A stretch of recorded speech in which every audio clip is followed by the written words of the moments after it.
Bismillahirrahmanirrahim. Assalamualaikum warahmatullahi wabarakatuh. Innal hamdalillah nahmaduhu wa nasta'inuhu wa nastahdihi wa nastaghfiruh. Wa na'udzu billahi min shururi anfusina wa sayyiati a'malina. May yahdihillahu fala mudilla lahu wa may yudlilhu fala hadiya lahu. Asyhadu an la ilaha illallah wahdahu la syarika lahu wa asyhadu anna Muhammadan 'abduhu wa rasuluh wa safiyyuhu min khalqihi wa habibuh. Ballagha risalah wa adda al-amanah wa nasaha al-ummah wa kashafa lil ummati al-ummah.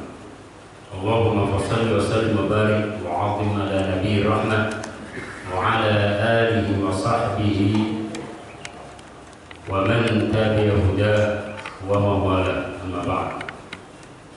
Faqad qala Allah tabaraka wa ta'ala fi muhkami tanzilihi wa huwa asdaqul qailin wa ma kana al-mu'minuna liyanfiru kaffah falawla nafara min kulli firqatin minhum ta'ifatun liyatafaqahu fid din wa liyunziru qaumahum idza raja'u ilayhim la'allahum yahdharun. Allah berfirman di dalam akhir surat Taubah, tidaklah semua orang yang beriman itu pergi ke medan perang. Seyogyanya semestinya ada kelompok dari umat Islam yang menekuni dan mempelajari ilmu dan syariat agama Islam, agar mereka ketika kembali ke rumahnya dan lingkungannya memberikan peringatan agar mereka kembali kepada jalan Allah Subhanahu wa taala. Wa qala Rasulullah sallallahu alaihi wasallam fima akhrajahu Imam Al-Bukhari bi sanadi an Muawiyah radhiyallahu anhu qala man yuridillahu bihi khairan yufaqihuhu fid din wa innama ana qasimun wallahu yu'ti. Rasulullah sallallahu alaihi wasallam bersabda, barang siapa yang dikehendaki kebaikan oleh Allah, barang siapa yang diinginkan menjadi orang baik oleh Allah, maka akan diberikan kemampuan dan kesempatan untuk mempelajari ilmu agama Islam. Beruntunglah hadirin sekalian, bapak-bapak ibu yang hadir pada kajian pagi ini, diberikan oleh Allah SWT nikmat sehat walafiat sehingga bisa menikmati kajian ini dan bisa mempelajari salah satu ilmu Allah dan ilmu Rasulullah SAW yang bersumber dari Al-Quran Al-Karim dan Sunnah Rasulullah SAW, dengan harapan mudah-mudahan apa yang kita kaji dapat bermanfaat, kita aplikasikan di dalam kehidupan kita. Amin ya rabbal alamin. Sebagaimana kita tahu bahwa kewajiban seorang muslim sebelum beramal adalah berilmu, agar amalnya itu diterima karena sesuai dengan ilmunya, ya, amal dan ilmu. Kita dalam bilangan hari ya akan menyambut datangnya hari raya Idul Adha. Di situ ada syariat, tentu saja yang kita tahu maklumi adalah ada syariat haji dan umroh, dan ada syariat kurban, ya, berkurban. Ini supaya kita tahu fikihnya dan syariahnya, agar apa yang kita lakukan itu sesuai dengan tuntunannya. Karena amal seseorang di dalam penilaian agama Islam itu ada dua. Amal kita diterima atau tidak oleh Allah itu ada dua ukurannya. Pertama, parameter pertama adalah sesuai enggak dengan tuntunannya. Ya. Yang kedua, ikhlas, ya, karena Allah SWT. Yang diterima oleh Allah di dalam kurban itu bukan darahnya. Allah tidak memakan dagingnya. Iya.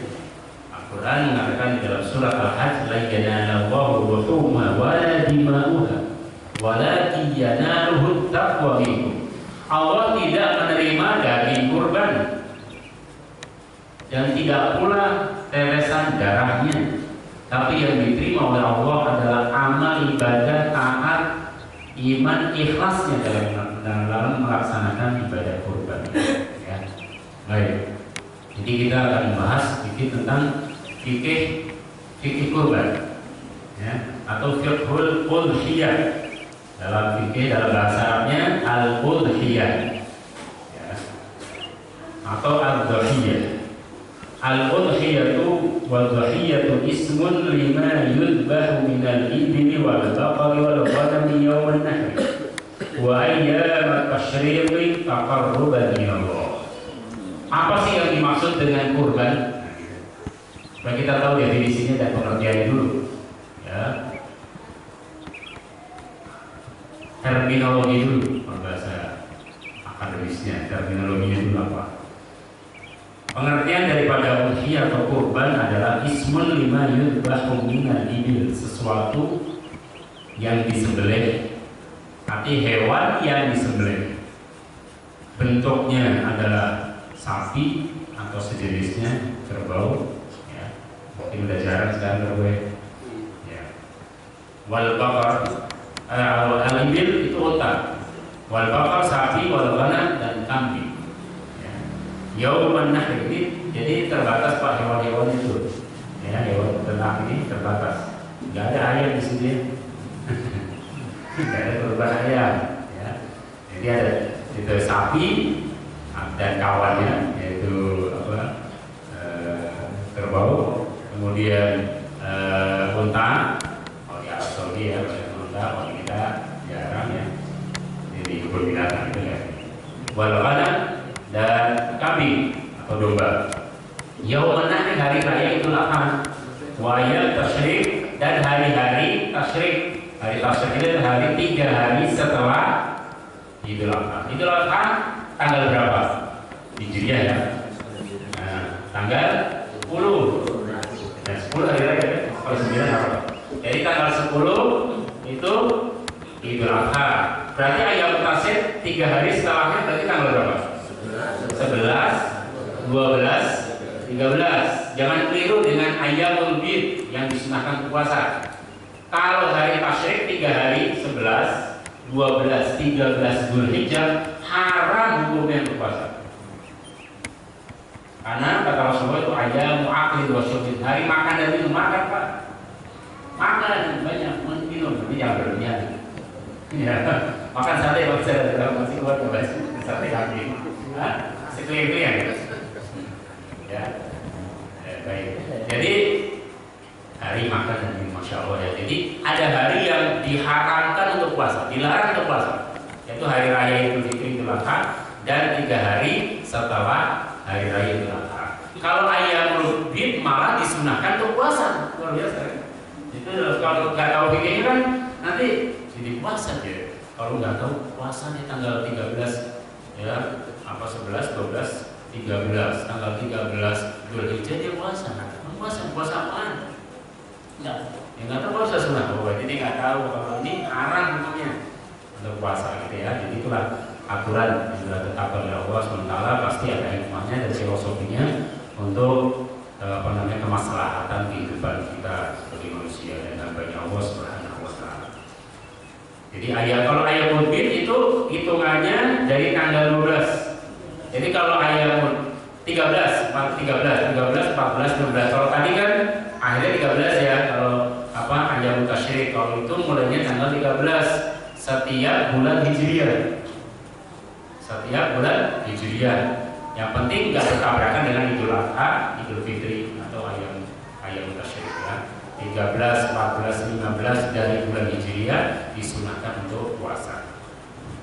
Masyru'iyatihah, syariat dari ajaran kurban. Wa qad syara'a Allahu al-udhiyah, Allah telah mensyariatkan kurban, ibadah kurban ini bi qaulihi subhanahu wa ta'ala, dengan firman Allah di surat Al-Kautsar, surat terpendek. Jangan mengatakan surat terkecil, karena tidak boleh mengatakan kepada Al-Quran, mengucapkan kepada Al-Quran sesuatu yang menimbulkan kesan negatif. Kecil berarti jangan besar, itu yang paling surat ini enggak besar gitu, enggak mulia, enggak. Semua ayat Al-Quran itu agung, mulia, Pak, sakral.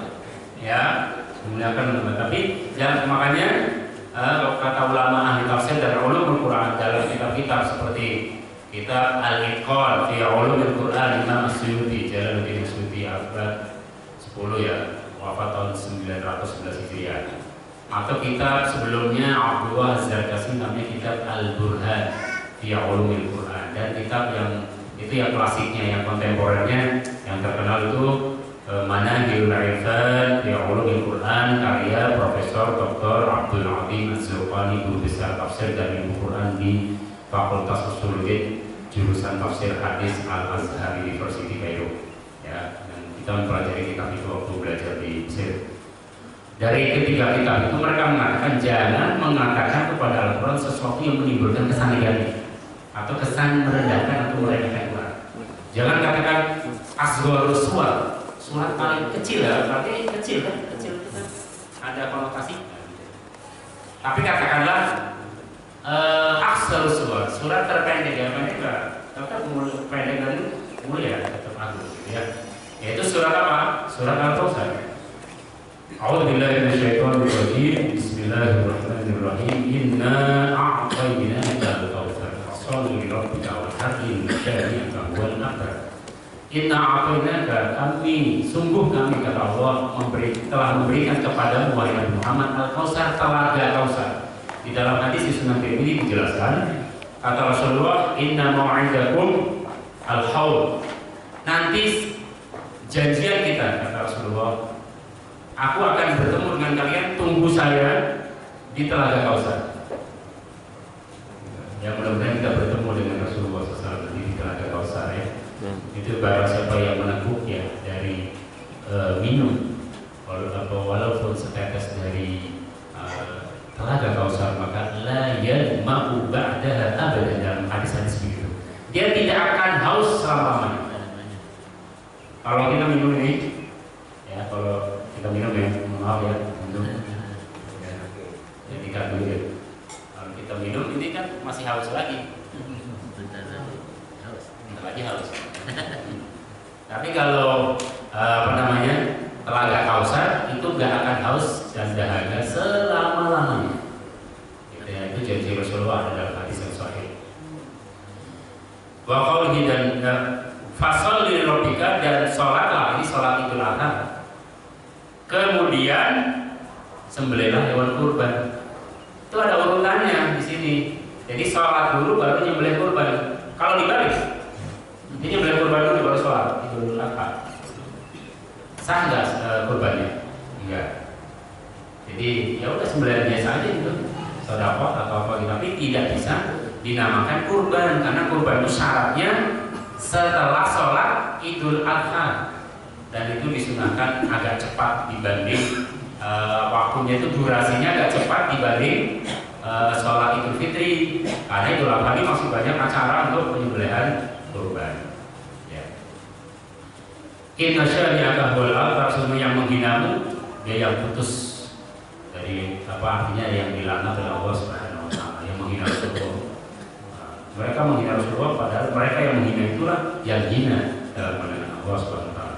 Wa qawli, dan firman Allah, wal budna ja'alnaha lakum, di surat Al-Hajj ayat 26. Wal budna ja'alnaha lakum min sya'airillah lakum fiha khair. Kami jadikan unta dan sejenisnya bagi kalian sebagai syiar, lambang kebesaran Allah. Sapi, kambing, dan unta itu disembelih tiap tahun, bahkan disembelih mungkin hajatan akikah, tapi nggak bisa. Kucing nggak pernah disembelih tapi segitu. Pernah ada survei nggak? Ini salah satu bentuk kebesaran Allah. Ya Allah terus mengembangbiakan ya hewan-hewan ternak itu, karena itu dari kemahakuasaan Allah, salah satu tanda-tanda kebesaran Allah Subhanahu wa taala. Dan unta itu masya Allah disebutkan dalam Al-Quran banyak sekali unta itu, karena ras unta itu luar biasa, hewan yang paling kuat. Bahkan sekarang itu di Kuwait dan di Qatar itu jadi track lomba gitu, lomba unta. Dan itu ada meteran itu udah kayak mobil Pak. Ini cepatnya bisa dilihat di parabola kan, ini di televisi, masya Allah luar biasa. Dia bisa sama seperti kanguru itu menyimpan air bisa sampai setengah tahun dalam satu riset itu, salah satu penelitian ya. Makanya wabilan ini apalah yang guru ila ibil kaifa khuliqat. Apakah mereka tidak berpikir, tidak merenungkan kebesaran Allah, tanda-tanda kebesaran Allah dalam ciptaan unta, bagaimana diciptakan, masya Allah, itu sudah didesain oleh Allah Subhanahu Wa Taala. Wa nahuna wa dhabruya wa sabata anna Nabi SAW, dan sudah terdapat di dalam sunnah yang sahih, hadis yang sahih bahwa Nabi SAW itu berkurban, dan kemudian dilanjutkan oleh khulafaur rasyidin, sahabat yang lain, dan para tabi'in, salafus saleh ya, sampai zaman sekarang, dan mereka ijma sepakat tentang kurban ini sampai hari kiamat. Fadilahnya, keutamaannya, rawat Tirmidzi an Aisyah, Imam Tirmidzi dalam Sunan Tirmidzi an Aisyah dari Aisyah radhiyallahu anha, ummul mukminin, salah satu si Rasulullah SAW, anna Nabi, sesungguhnya Nabi SAW qala, berkata atau bersabda, ma'amila adamiyun, tidaklah berbuat seorang manusia min amalin, dari sebuah perbuatan, yauman nahri, di hari raya Idul Adha, ahabba, yang lebih dicintai ilallah, oleh Allah, min ihraqidah, melebihi dari berkorban, menyembelih korban. Jadi tidak ada amalan yang paling afdal di hari raya Idul Adha ya, melebihi berkorban. Masya Allah, ini diriwayat Tirmidzi, dan Tirmidzi itu hadisnya sahih ya, atau hasan. Innaha latati yaumal qiyamati bi quruniha wa sy'ariha wa awladiha. Nanti di hari kiamat hewan kurban itu akan menjelma dan akan membawa dengan tanduknya, dengan ekornya, dengan rambutnya, menjadi saksi, Pak. Menjadi saksi pada al-mudhahi atau al-muqarrib, orang yang berkurban. Ini kata, ini saya dulu menjadi kurbannya, menjadi korbannya. Jadi hewan kurbannya fulan, Haji Muhammad, Haji Ahmad, gitu ya. Jadi menjadi saksi nanti di hadapan Allah Subhanahu Wa Taala. Dan saksi di hari kiamat di hadapan, di dalam pengadilan Allah itu berbalik dengan pengadilan manusia. Kalau pengadilan manusia yang berbicara itu adalah mulut, ya kan? Sehingga mulut itu bisa berkilah, Pak, bisa ngeles, ya kan? Bisa rekayasa dan bisa manipulasi. Tapi kalau di depan Allah, sesuatu yang waktu di dunia bisa bicara, nanti di akhirat oleh Allah dibungkam, dilakban. Yang di surah Yasin Allah mengatakan seperti itu ya. Apa namanya? Jauh nanti mu'ala wujuhim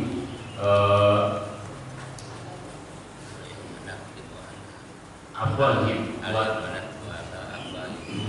wa tukallimuna arjuluhum bima kanu yaksibun. Jadi nanti mulut ini dibungkam oleh Allah, dikunci, orang nggak bisa bicara. Karena kalau bisa bicara nanti dia masih ngeles juga, Pak. Di depan Allah masih mau ngeles juga. Maka ditutup udah diam. Ya, sekarang yang bicara tangan. Ayo tangan, tanggal sekian, bulan sekian, jam sekian, detik sekian, apa yang Anda perbuat? Nanti tangan ngomong, saya markup anggaran. Begitu. Baru dia ketahuan, oh iya. Jadi diam. Ya. Oke.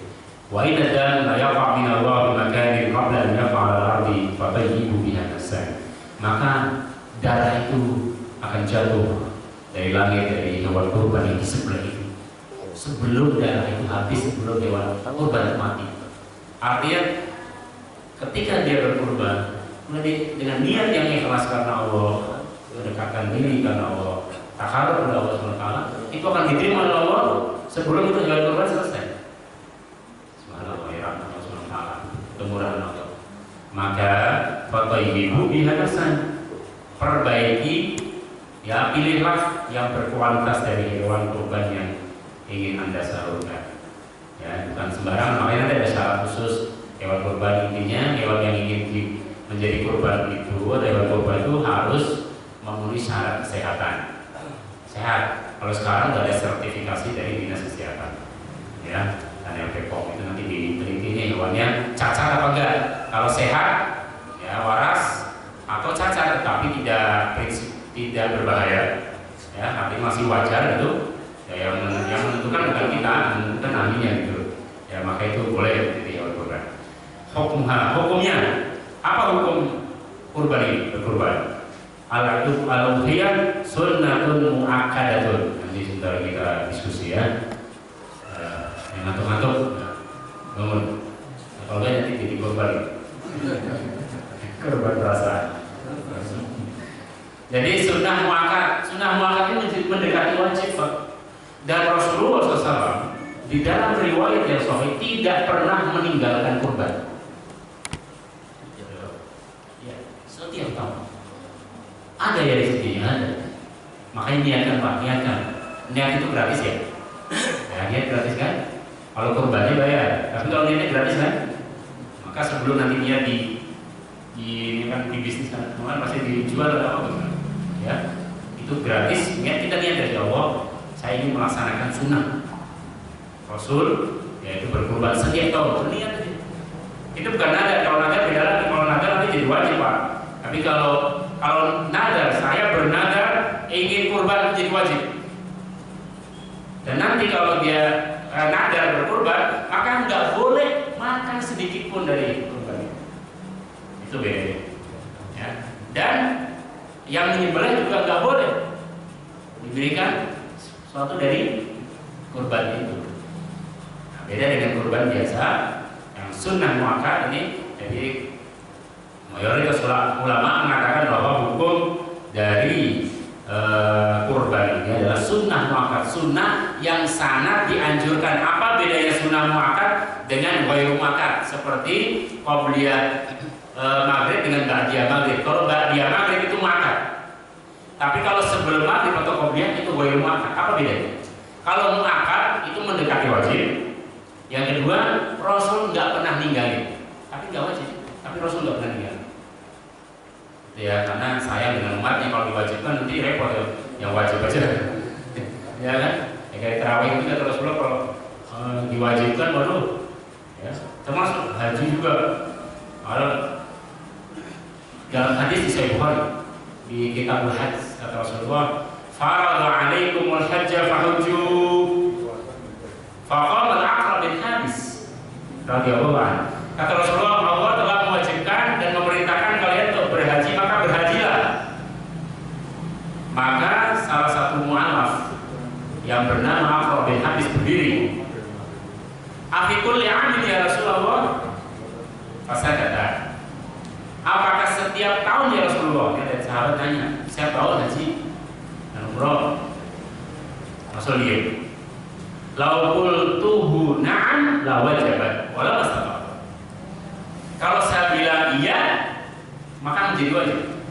Dan kalian pasti nggak bisa. Maka nggak saya bilang iya, itu maksudnya. Ya kan? Ini orang yang benar nih nanyanya itu sahabat gitu. Apa namanya jadi tapi mungkin aja kalau zaman Rasulullah ya, kalau zaman sekarang kayaknya gimana ya?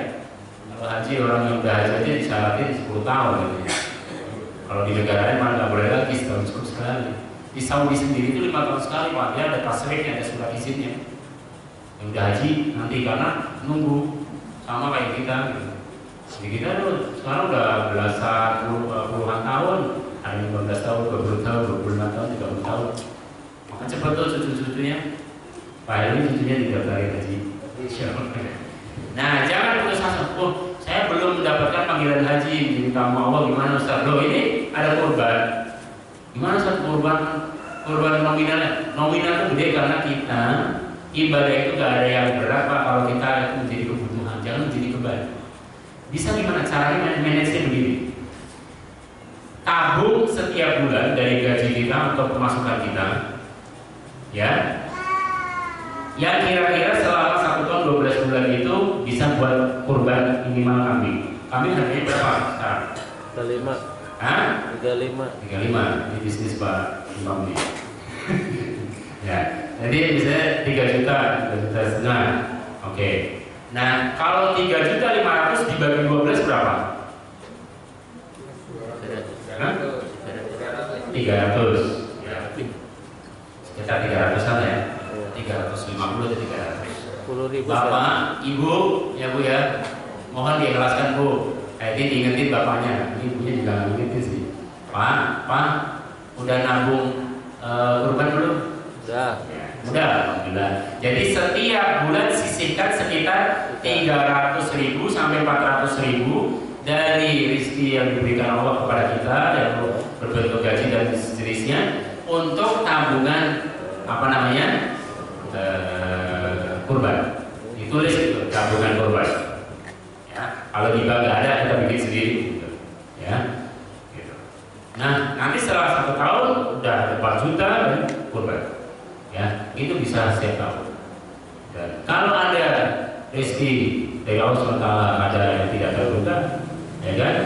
Nah, insya Allah kalau kita berniat baik, Allah akan memudahkan. Ya, jadi yang punya kelebihan rezeki, yang punya setelah otomatis kebutuhan harian keluarga, maka selebihnya disalurkan ke kurban.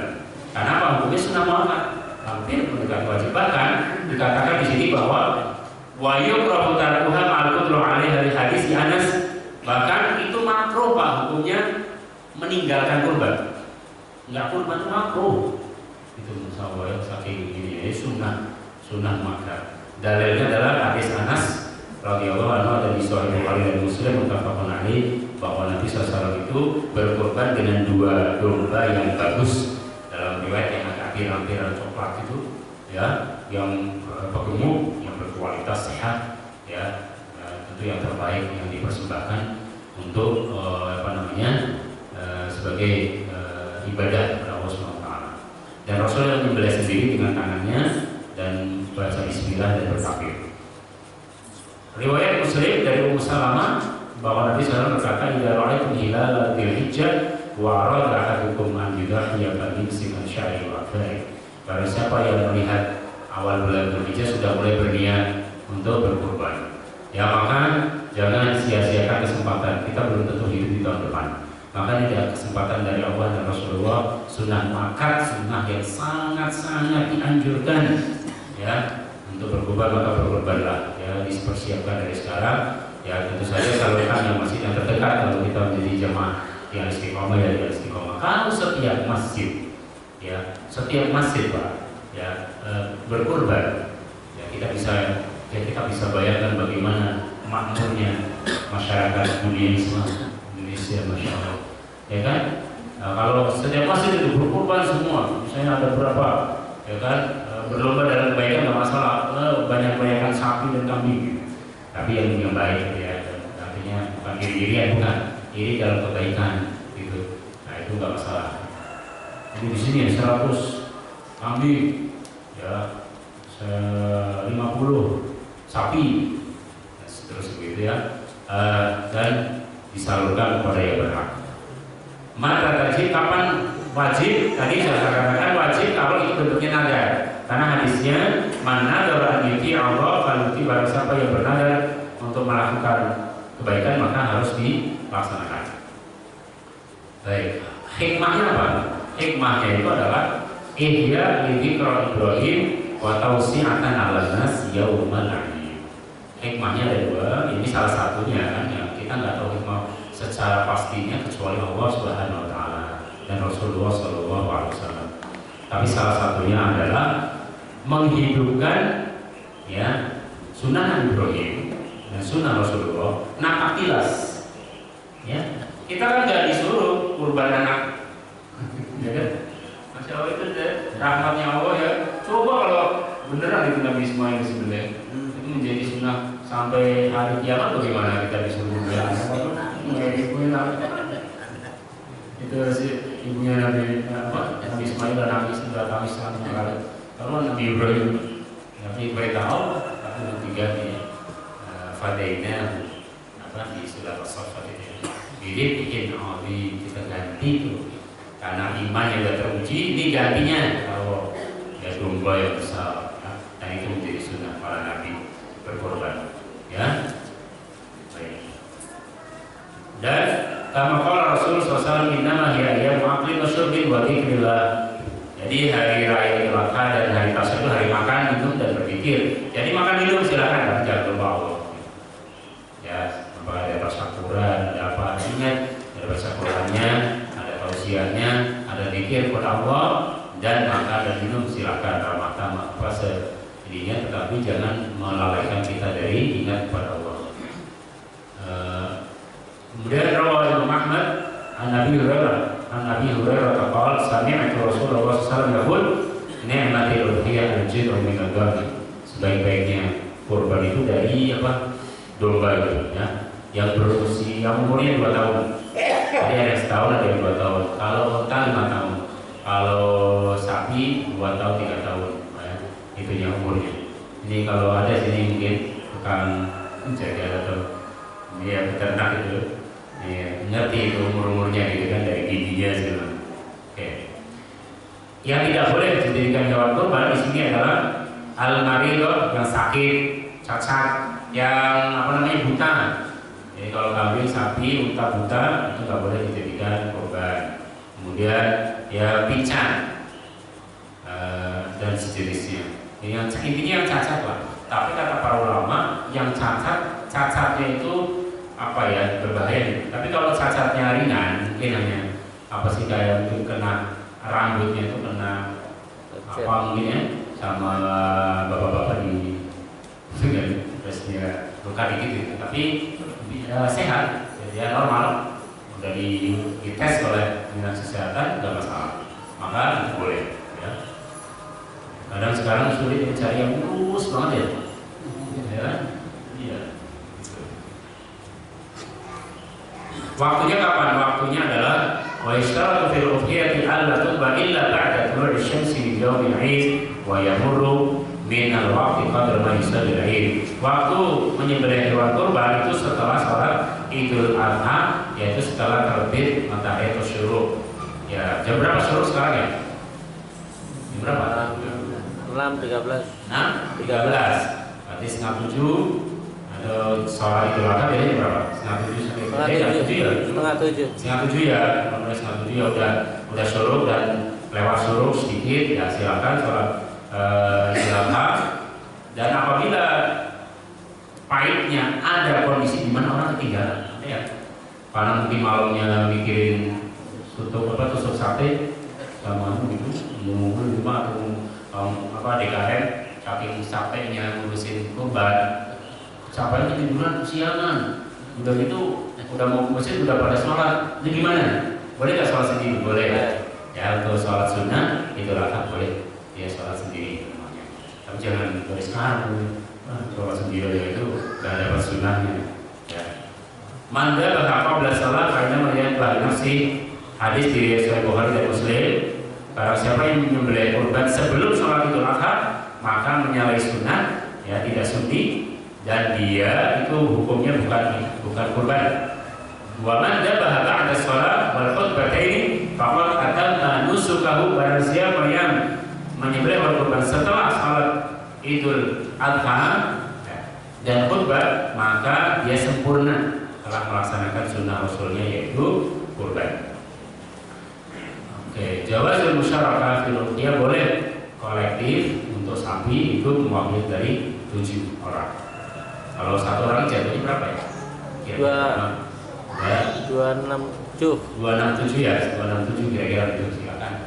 Kalau ada yang ingin ini ya ke masjid ini DKM ya itu kan ada ininya itu kalau mau sapi dagingnya juga lebih banyak ya jadi insya Allah manfaatnya berarti kan lebih besar semakin besar manfaatnya untuk orang lain maka semakin besar juga peluang pahalanya di sisi Allah Subhanahu wa Ta'ala gitu ya. Jadi kalau mempunyai 3 juta jadi kolektif aja lah ngajak teman-temannya nanti di koordinir oleh DKM Sidal Istiqomah ayo jamaah siapa yang mau kolektif sapi silakan di ini list berapa 7 orang ya.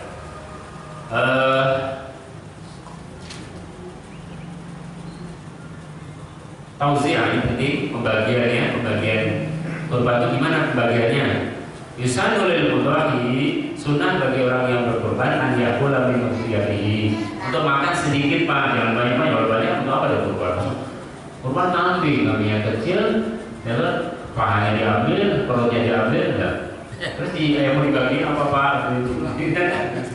Jadi Rasul mengatur tuh, jadi di hadisnya begini. Kalau Rasulullah SAW, kulu wa'ataimu wa'atahiru, makan, ya nanti ada yang sepertiga untuk keluarganya, sepertiga untuk orang sakit, dan sepertiga untuk apa namanya, ya kalau di sini berarti lingkungan atau apa tetangga gitu ya. Tetangganya ya mau kaya miskin sama korban itu bukan zakat, ya. Gitu. Jadi beda gitu. Intinya semuanya bisa merasakan kegembiraan dan sukacitanya di hari raya dan menjadi salah satu syiar kebesaran dari agama Allah SWT. Ini saja.